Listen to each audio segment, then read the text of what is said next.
not only my faith is just my foundation, but I needed more.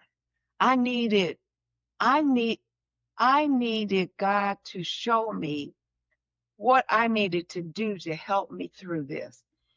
But before all that, I had to want to. You have to want to. I can't, I couldn't succumb to, I just don't want to do anything. And I did feel that way. Yeah. Feelings are real. Yeah. I was like, I don't even want to brush my teeth. There, even that takes effort. And even now on a bad day, I have to say, okay, Alexa, sit up in the chair and put your feet on the floor and just do one thing. Because one thing leads to two things. And I can manage to do those things that Right. when I look at the big picture, I can't get done because life happens. Right. Life is difficult.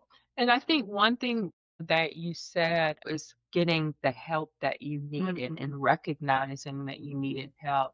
And I think to our discussion, it's so much easier for someone to say, oh, yeah, I've got high blood pressure or this hurts, or so I'm going to get help for that. But people are so Yes. hesitant to know I'm depressed, I'm anxious. I need to get help for that. Yes. So we don't give ourselves the same permission Right. to take care of our mental health Yeah. that we do our physical health. So And so I true. think, when we talk about seniors and mental health, it's recognizing it, accepting it, and understanding that there's help available and giving yourself permission to Mhm. get that help. Mhm. To take care of your mental health doesn't mean that you're crazy Oh, or something's wrong with you, Right. right? It doesn't mean that your faith is not strong. Absolutely. Because just like God made people, doctors able to take care of your physical health, there are people that help you take care of your mental health. And I think for so long we haven't accepted mental health. We haven't looked at it in the same way that we do physical health. So give yourself permission to take care of your Yeah. mental health, to admit when something's not right, when you're Mhm. depressed, where you're Mhm. anxious, and seek the help that's there. Seek It the can help. be life Yeah. changing.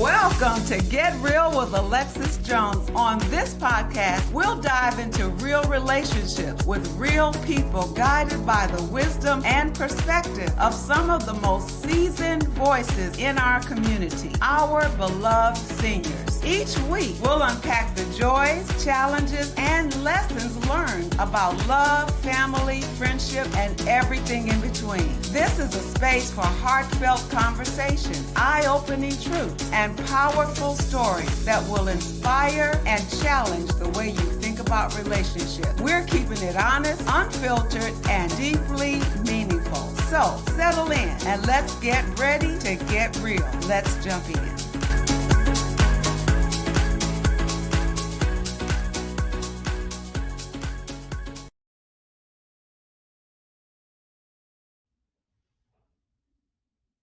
Hello, everybody, and welcome to another episode of Get Real with Alexis. I am your host, Alexis, and I am here with my good friend and co-host whenever I can find her, Dr. Kimberly Reddy. And we have a really interesting topic to talk with you about today. So, hey, everybody. Hey, So, first of all, happy Black History Month. absolutely. Celebrating, I know we should be celebrating 12 months of the year, and I think that we do in our own way, but it's really nice to have this time set aside so that we're more intentional. Exactly. Yeah. Absolutely. Especially during a time when we're at risk for having our history erased. Right. I Yeah. agree. Yeah, that's a whole topic in itself, isn't it? And it's like, you never thought, I never thought I'd see that. I never thought I would see the intentionality of trying to erase, Yeah. our history. And Yeah. so, And having to fight for it. yeah. So I think it does make you appreciate having this time focused on Black history and then learning about how much we have Mhm. contributed to this Oh my country. goodness. And I learned more. I was telling you that I learned some new information when they did the acknowledgments in church this morning. I was like, I didn't know that. Yeah, So maybe we'll do an episode about our history because I think it's important. absolutely. We I need to agree. know who we are and where we're going and where we've been. And we need to teach that to our children. Yeah, I Yeah. think our children really need to hear the younger Absolutely. generation. Absolutely. I worry about them, especially my grandchildren. And because they don't seem to be, it doesn't feel like it's as important. Right. Because they always had it. Yeah. You know, I think we can remember when there were so many things we didn't have. We remember literally the struggle and the fight for Yeah. just basic rights. Yes. And if you didn't live through that, you just assume it's always been, we've always Yeah. had it. And so you don't, it's not as meaningful, I don't It's think, true. because you've It's never true. known life without it. But, Right. you know, our parents and our grandparents didn't have that. So I think we were so much closer to the We struggle. were closer to it. We were Mhm. closer. And my grandchildren aren't close enough. Yeah, I This agree. generation isn't. I agree. So we are people in our generation. We've lived through civil rights movement. We've lived through recession. We lived through the great pandemic. We're no strangers to hardship, for Absolutely. sure. We're hearing more about anxiety and depression and mental health struggles nowadays. And so that was one of the reasons I wanted to sit down and just talk about this for so many reasons. One is, especially in our community, we didn't grow up talking about it in our homes, right? Mhm. In fact, if there was an issue, it was kind of dismissed. Like you just need to go do something or get out here and go play or send that child to his room or whatever. We didn't pay attention and we didn't want to talk about it. And if something tragic happened, it was whatever happens here stays here. So you weren't allowed to talk about it to anybody, including yourself, if they could help it. Right. Yeah. So we can't talk about all the issues related to mental health struggles, but I do want to talk about a few, enough to make us more aware and more responsive and helpful, in terms of seniors and in terms of helping this generation, our grandchildren. We need to be more aware. So here's some questions I hope we can answer in our short time together. Are seniors struggling with mental health issues? Are they struggling with depression and anxiety specifically? Also, is this generation struggling more? And if so, why? And what does this mean for us as grandparents, parents, mentors, and even Christians? What does this mean for us? So, again, as I say in my line dance class, are you with me? Is everybody with me? Because you better hang in there. We're going somewhere. We are going somewhere. We're going to dive and get as deep as we can, at least enough to hopefully provide our audience with a better understanding and of signs of the reality of it and some things we can do. Yeah. Sounds So, good. all right. So I did some research, but I just want just a little bit. So I hate to even say I did some research. I just looked up a few points, but one of the questions that came up was, is anxiety and depression considered mental illness? Well, I think that's an interesting question, the specificity of the question. So anxiety, depression, is that considered a mental illness? And I think that it can be. So I think that there are depression syndromes, like depression that can be, if we define a mental illness as something that needs to be treated, that you can diagnose, like there's a diagnosis for it.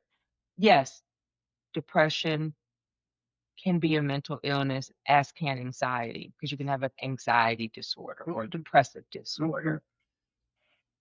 And there's specific ways that you define that. You know, you have to see this, you have to see this. But can we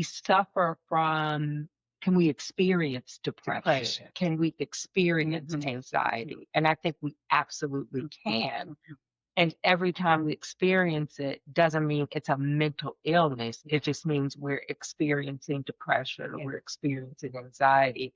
So I think, yes, we all can, but it can become a mental illness where it needs treatment and you need to see a professional to help with that.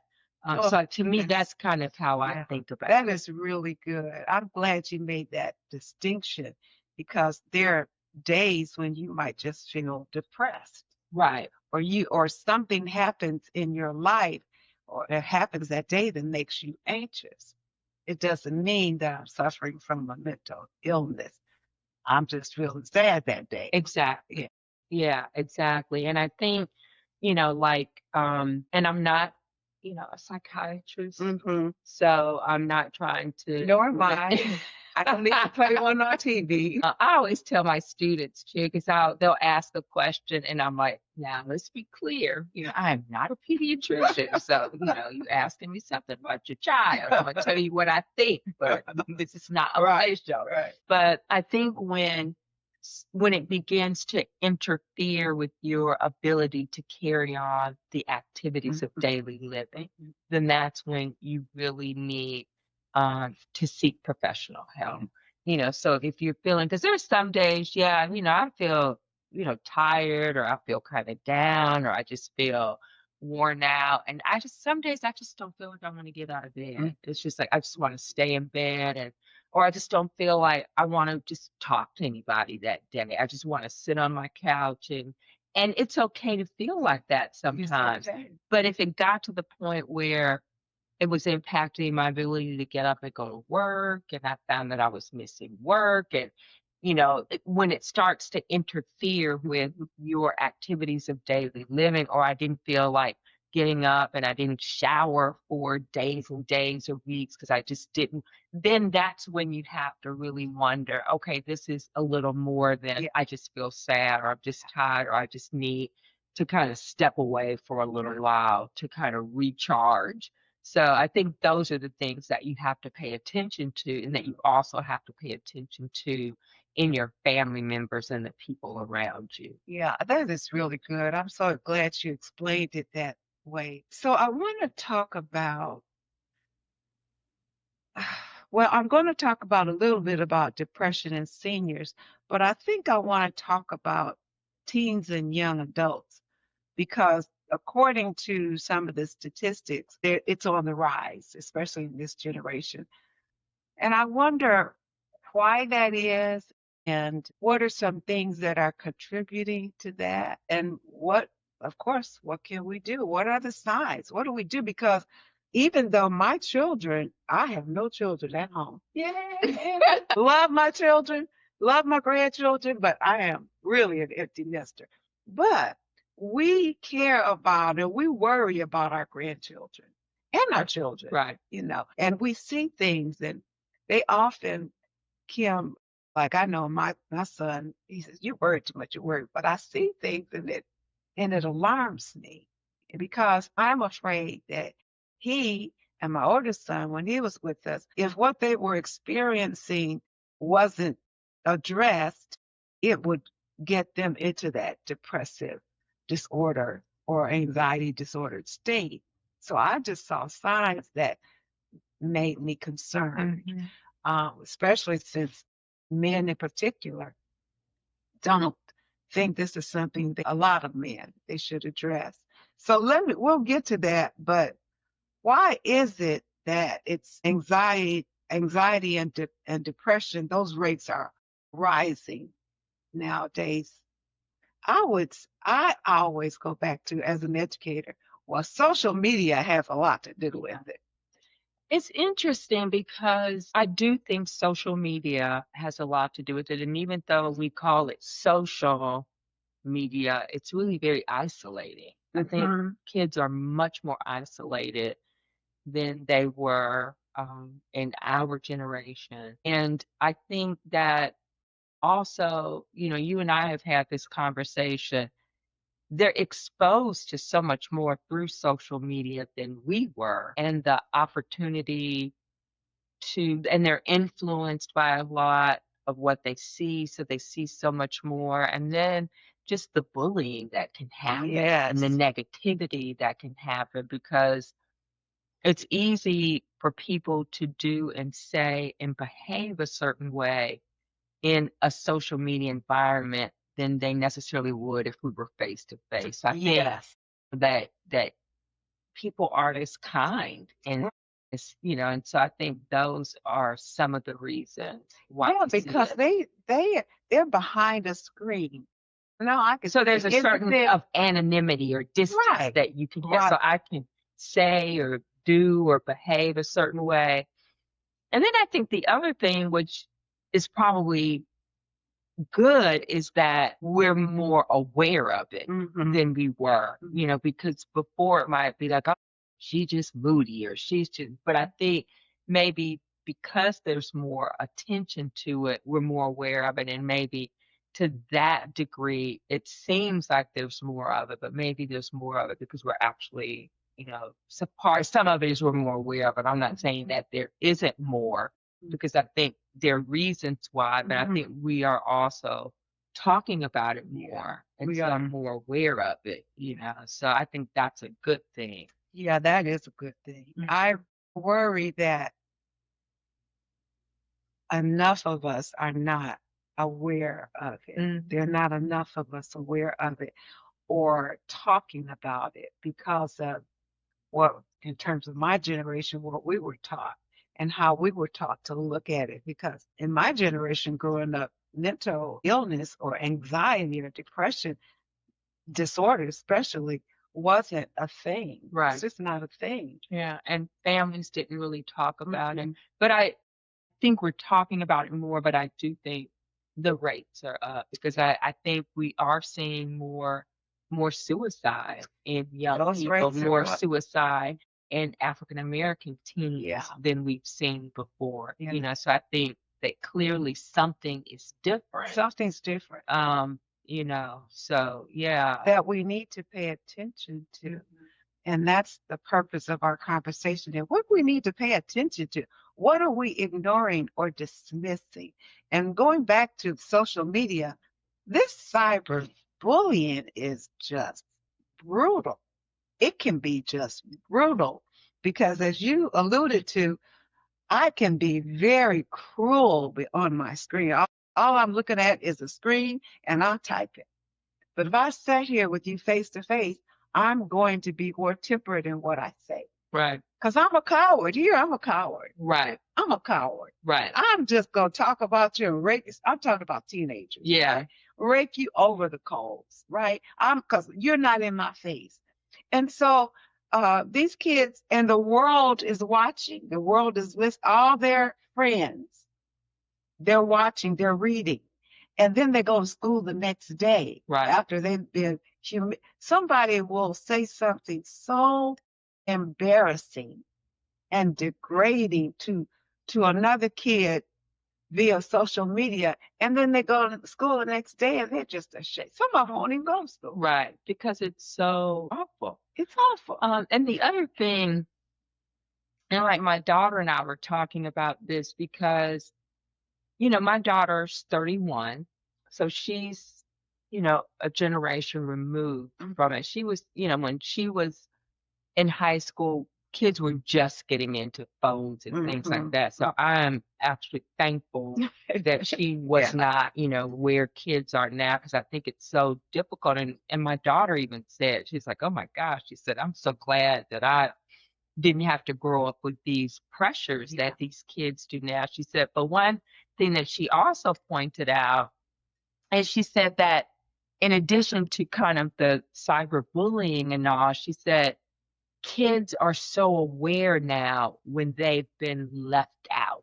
Yes. Because everybody posts, everybody the imagery online is everybody's having such a wonderful, happy, fabulous life, and so they Yes. post selfies of this.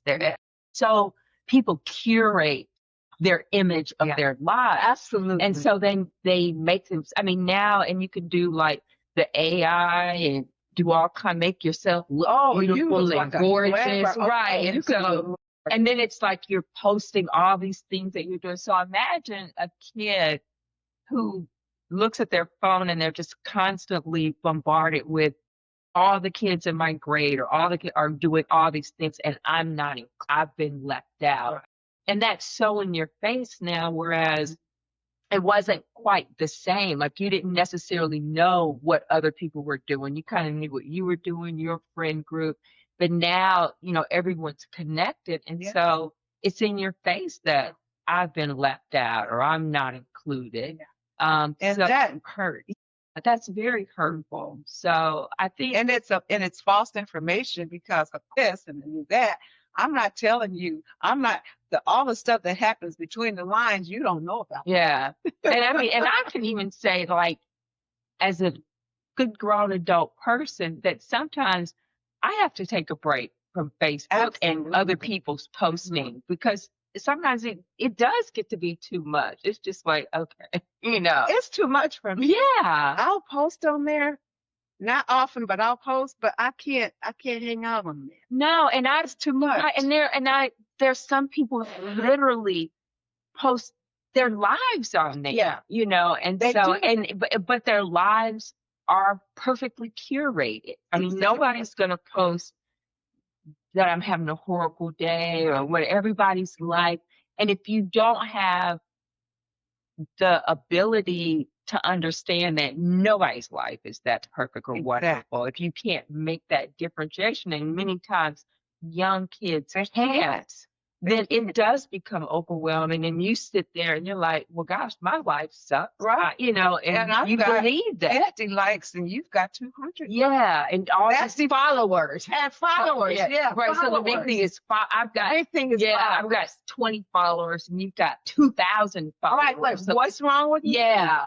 So it's a lot of pressure. They have a lot of pressure. a They've lot got of pressure. academic pressure. Exactly. They've got a lot of pressure on that. And they've got, the other thing that young people are dealing with, Kim, school safety fears. Oh, Who would have thought there would be mass shootings in schools? yeah. School has always been a safe place. A Right. safe place. We did a little fire drill, tornado drill. These kids are doing Mass shooter mass drills. shooter drills. I mean, that is I'm just stunned.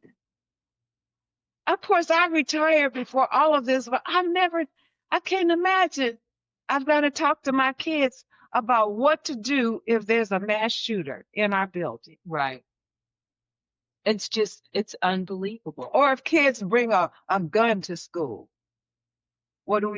We just scratched each other and punched each other. Right. Right? Right. It wasn't lethal. No. But now kids, School is not a safe it's place, not. no matter where you live.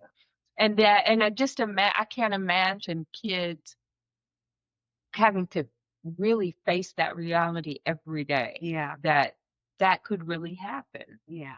Yeah. So, Absolutely. and I think all those things contribute to the mental health of our children Yeah. and where they are and their fears and their concerns. And then just a regular growing up. and then just, and then just where we are as a country right now. Absolutely. Absolutely. Just where we are as a country is challenging. Because I think it's challenging for us as adults, and we don't realize that children hear and see, and they have those same exposures that we do, but they don't have the maturity to put it in the right perspective. Yeah. And so I think that all of that contributes. And if they hear our conversations and they hear our anxiety, what are they thinking and Right. feeling? Right. Because as you said, they don't have the capacity to just really sort through this. Mhm. So, yeah. And I want our audience, especially our seniors, to be aware that our children are under pressure in many instances, and you can't move in a certain district and they be exempt from all of that. Oh, It no. doesn't matter. It just doesn't matter. So, what are some signs? So, if a parent or grandparent hears us and they, wait a minute, this could be happening with my child or grandchild. I want, and again, this is not our area, but we're just speaking from our own frame of reference, our own experiences. But pay attention. Pay attention. Yeah. One of the things that I think is harmful is to dismiss it, to dismiss any signs, go outside and play, because you see your child troubled in some way and you just dismiss it. You need to go outside and play. Right. Because that's what we used to hear. Right. Right. I agree. I think, again, paying attention to it, being aware of it. And I think it does. Sometimes it is challenging with preteens and teenagers because Yeah. kids naturally go through kind of those emotions of, hormones kicking in and growing up and moodiness. And so trying to sort through what is just kind of this normal teenage or preteen behavior and when is it something that I should really be concerned about. Right. And I think, and that's really hard. yeah, it's Isn't it? very hard. Yeah. No, it is. And I think, just be a teenager. right. Or is there something else should be concerned about? Yeah, and I think, that, the experts, and I'm not one, but talk about when kids, when their behavior changes away from what the norm was for them. So, for example, they stop hanging with kids that they used to be friends with, or they stop doing the things that they used to do. If their grades start to fall or things that used to be important to them or matter to them, they no longer seem interested in, and so those are some of the things to pay attention to. And I think that in addition to that, to develop a relationship as much as you can where you can have some dialogue with your child. And so you've got to learn you've got to pay attention and you've got to be good listeners. And you kind of have to learn to listen with no judgment. Right. I'm laughing because I remember when Herman was young, he was in high school and middle school, and he tried to talk to me about something, and he'd look at my face and just shut down. Because my face showed everything. I was like, I'm going all kind of contortions here. He would have opened up more, but I was like, you what? Why would you? Yeah. And it showed in my face. Right. And so if we're going to talk with them, we've got to try to talk to them in a way that will allow them to keep on talking. Right. But if we're judgmental, right, that's it. Yeah. And I think as grandparents, we're in a unique position to be able to be that non-judgmental ear. Yeah. Because kids, will oftentimes, but again, it's about establishing that relationship early and letting they have to trust. Right. They have to trust you. And so you have to let them know that this is a safe place. Yeah. But I think you can really fill that gap for kids when it's like they don't want to tell mommy and daddy, but they can tell grandmommy or granddaddy or auntie or somebody else. I think that we can serve that role and be that, non-judgmental ear that is not a parent. And I think that's a very critical role that grandparents can play in our grandchildren's lives. And I say I don't have a grandchild yet. But well, she's coming. Yeah. But I think that's really, kind of understanding that you can be that person for you. I agree. I agree. Because we have the advantage of kind of being removed from the day-to-day grind. And we're, grandparents, We just want to have fun with Right. them. We just want Right. to love on them and take them places and do things for them. And we can talk to them in a way that it's not, they don't fear, she's gonna put me on punishment, she's gonna do this. That's not my role. That's not my Exactly. role. That's not your role. Yeah. So Yeah. I can develop that relationship with them. And I do. And I've told my granddaughter, I said, if you ever need to talk to me, I promise it'll just be between the two of us. And so, she has not, she tells me things, but I think sometimes they test the waters to see, can I really trust? Because Mhm. I know now, I know, Grammy, you're close to your son, so I don't know if I could tell you. So I've got to. I'm still nurturing that Right. relationship. I'm not there, Yeah. but I'm nurturing. Yeah.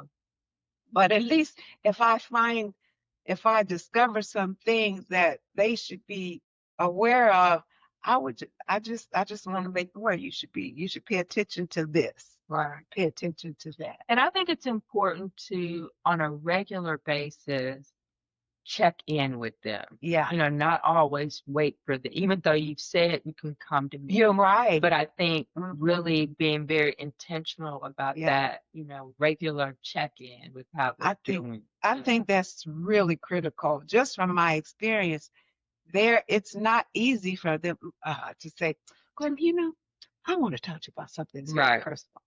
If that ever happened, I would fall out. I'd have to say, excuse me a minute. Not if I collect myself and come back.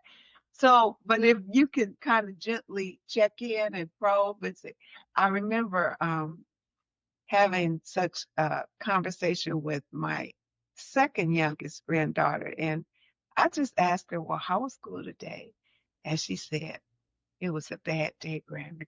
And she went on to tell me about her friend who was supposed to sit with her on the bus, who walked past her and sat with another person who didn't want, I don't want you to sit with her, sit with me. And so she listened. So for her, that's heartbreaking. Oh, yeah. It's heartbreaking. And then somebody said something about what she wore or hair, something personal. And I said, well, do you like your hair? She said, I love my hair. I said, that's all that matters. And you're beautiful. So we are not aware of these little suggestions that they encounter during the day. Exactly. And we need to counter that whenever we can. Absolutely. Because that can really, really impact their self-esteem, and their image of themselves and Right. their image of what's beautiful. And Exactly. I mean, those little things, Yeah. which, I think of those little microaggressions that kids face Yes. on a Yes. regular basis that over time can really impact them. Can. And we need to be aware that happens when they leave us and go to school, and all the people, all the circumstances, they're hearing things that are impacting them. And we need to just check in with them. Yeah. And kids at the end of the day, they just want to belong. Yeah. They want to belong. They Yeah. want to have friends. They want to be included. And when that doesn't happen, that's very difficult for them to Yes. understand. And making sure that they know they are valued. They need to be reminded of that, because the world is going to tell you you're not valued. They're going to try to knock you off that pedestal if Right. they can. But you have to know. I remember when sometimes when the grandkids would come over, I'd say something like, "Now, what color are your pants?" And say, "Okay, they're black." I said, if somebody came up to you and said, "Your pants are blue. They're not black. They're blue." Are you gonna get upset? Are you gonna get upset? No. I said, why? Because your pants are black. So you got to know who you are. And it's up to us, parents, and all those who love them, Right. to continually tell them who they are. And if we're at home calling them names or belittling them or degrading them, we're just adding to the mix. Absolutely. We're creating somebody we don't want to create. That is, I'm so glad you brought that up, because with all of what we've talked about, the influences and pressures and things and the stressors and the anxiety provoking situations and issues that our children have to deal with. If at home they don't feel valued and they're being told, they're stupid, they're this and that. I mean, I can't even imagine how you are then expected to navigate these other things if at home you don't even feel valued or cared or loved so I think that is so important. And I think that we can't overlook the words that we say to our children, how impactful and powerful the words that we say are.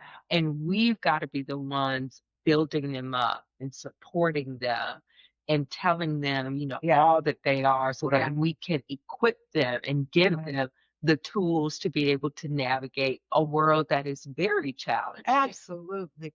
You reminded me of this scripture. I think it's in James chapter 1, and it talks about the tongue as being a little evil, a little thing that can cause destruction. Like it compares it to a bit in a horse's mouth. That bit can control the entire horse. And so the tongue, and they call it, when you say in the wrong thing, an unruly evil. If you want to destroy someone, you can do that with your tongue.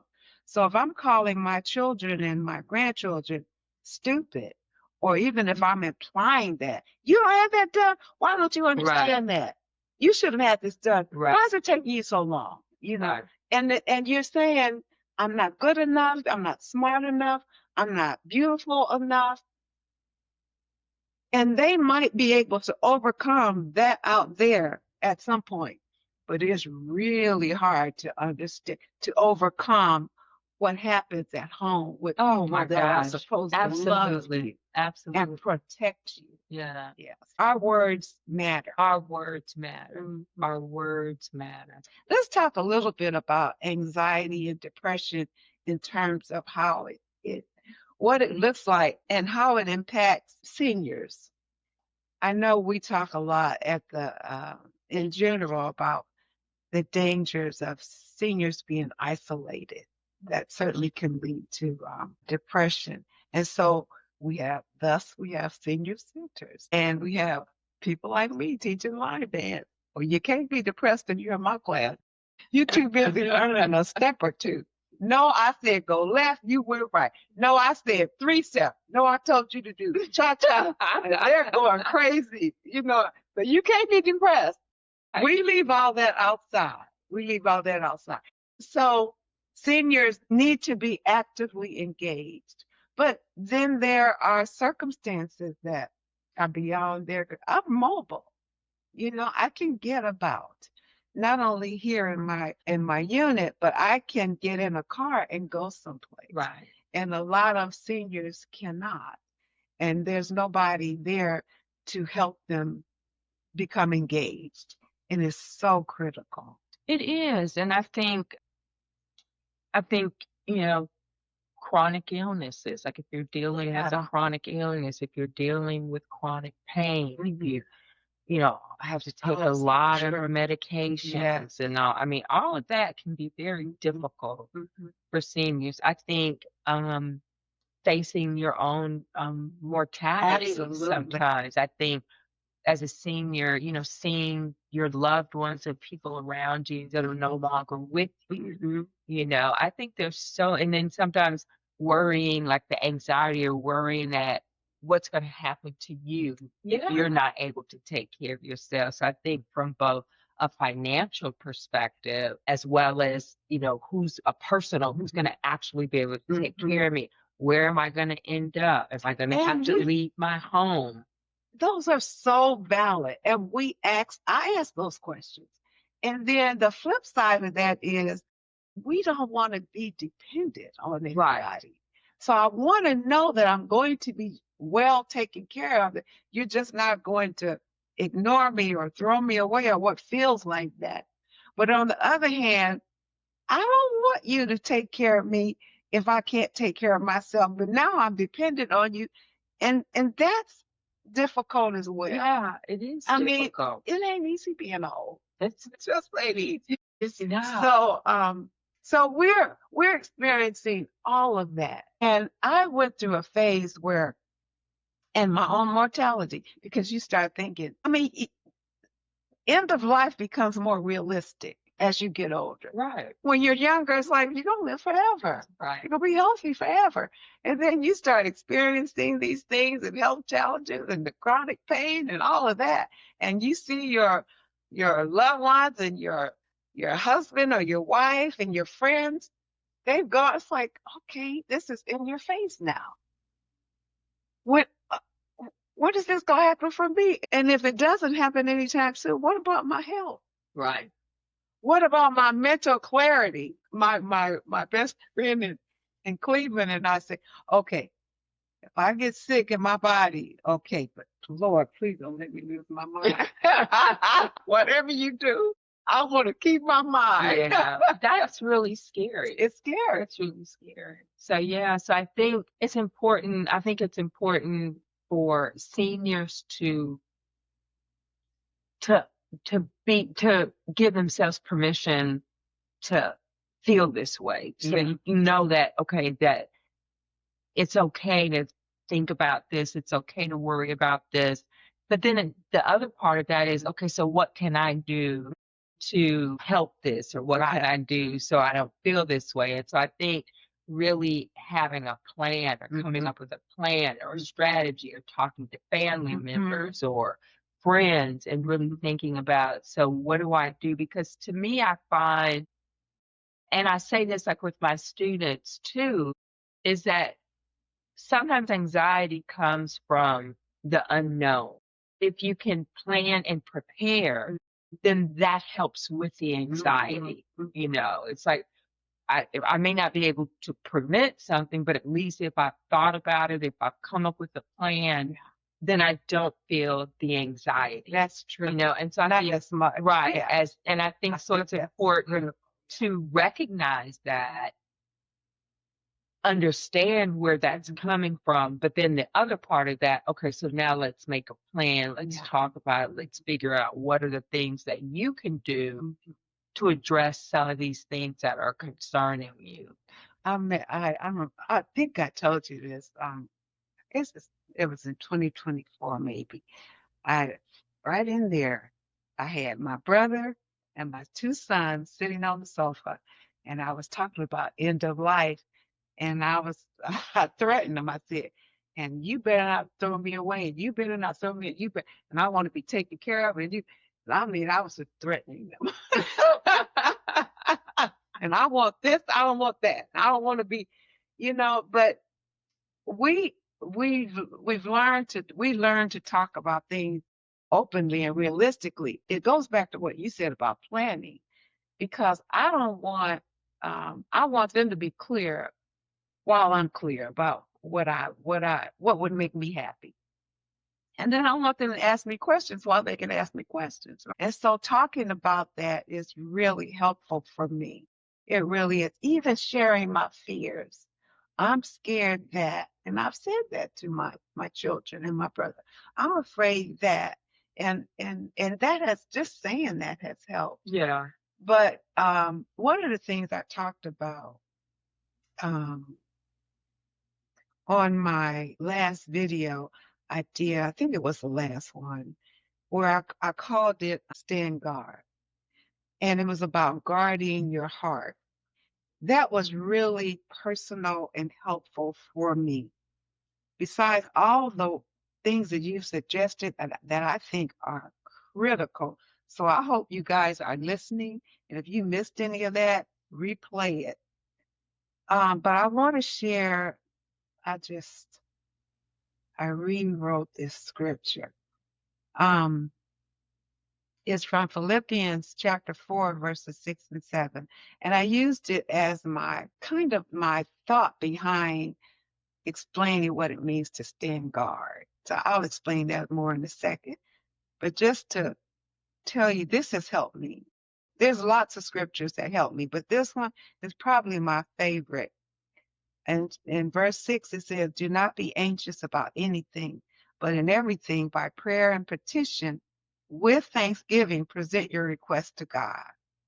And so what verse 6 tells me is that God's plan for me is not to worry or be anxious, but he knows we're going to be worried or anxious. But he says, here's what I want you to do when you're feeling that. And one of the things I want you to do in every situation where you find yourself worried or anxious, pray, tell me about it. Just tell me about it.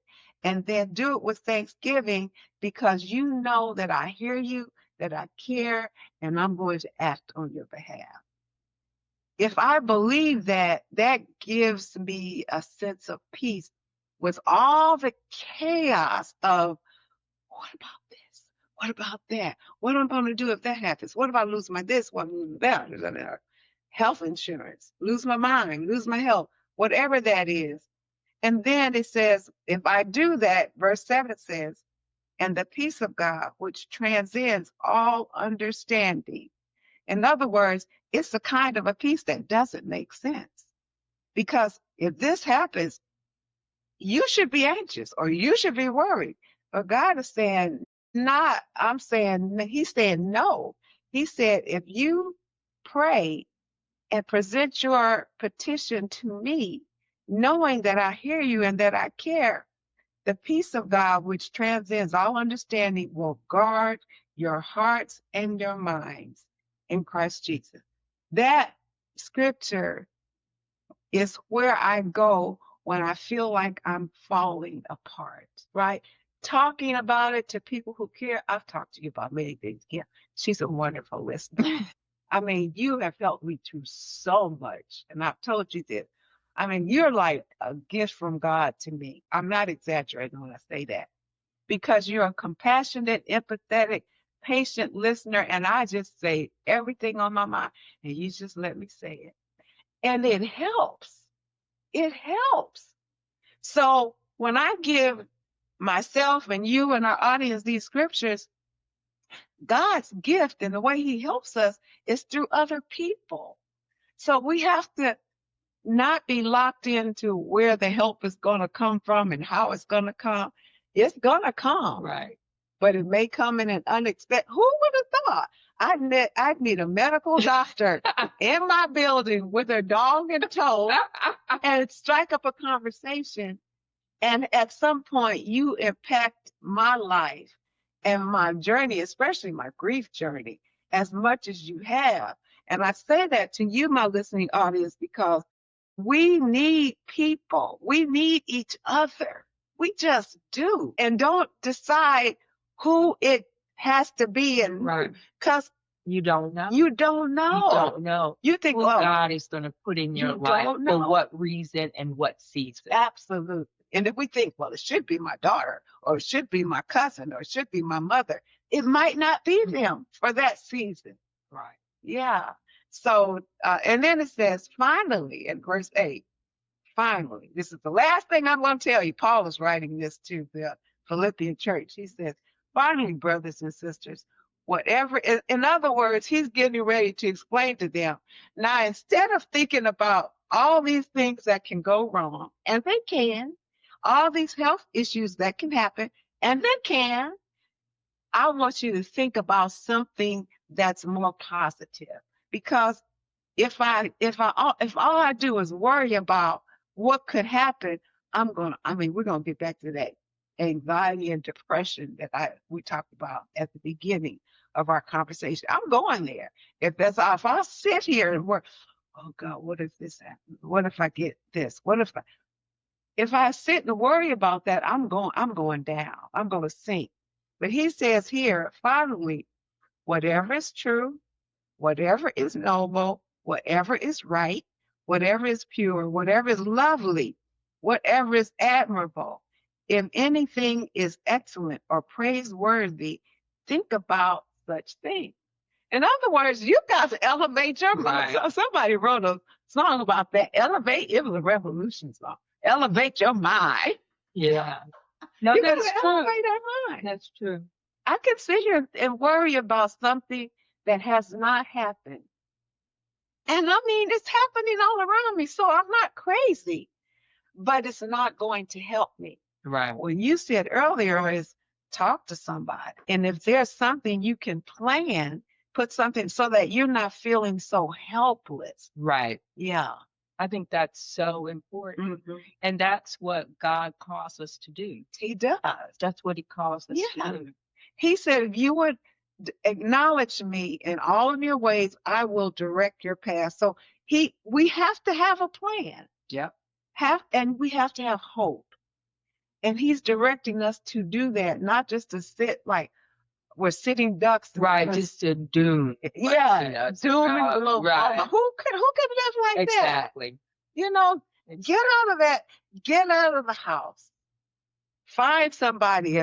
If person A won't do it, find person B. But then just look at you, like how you happened upon the senior center that you go to. Yeah. And all that's evolved from there. Yes. Yeah. You know, all that you do, you know, and all the people that you've met and the lives that you touched and the lives that have touched you as a result of going there. Yeah. You know, so just finding some place Yeah.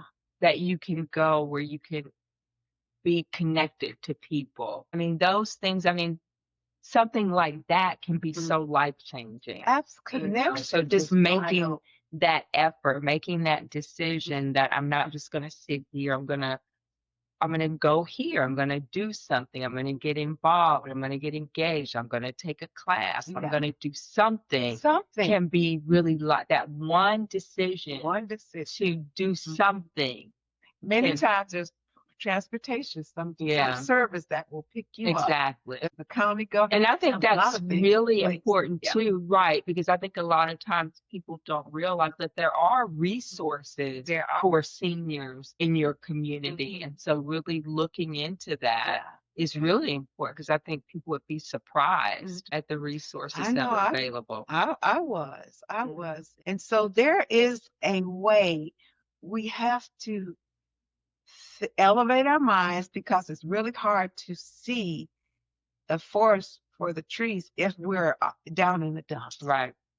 And like you said earlier, to be down in the dumps for a day or two, but like for weeks and months, something's wrong. Yeah, something's wrong. Yeah, get some help. Yeah. I know that when I lost Herman, I got some help. You know, not only my faith is just my foundation, but I needed more.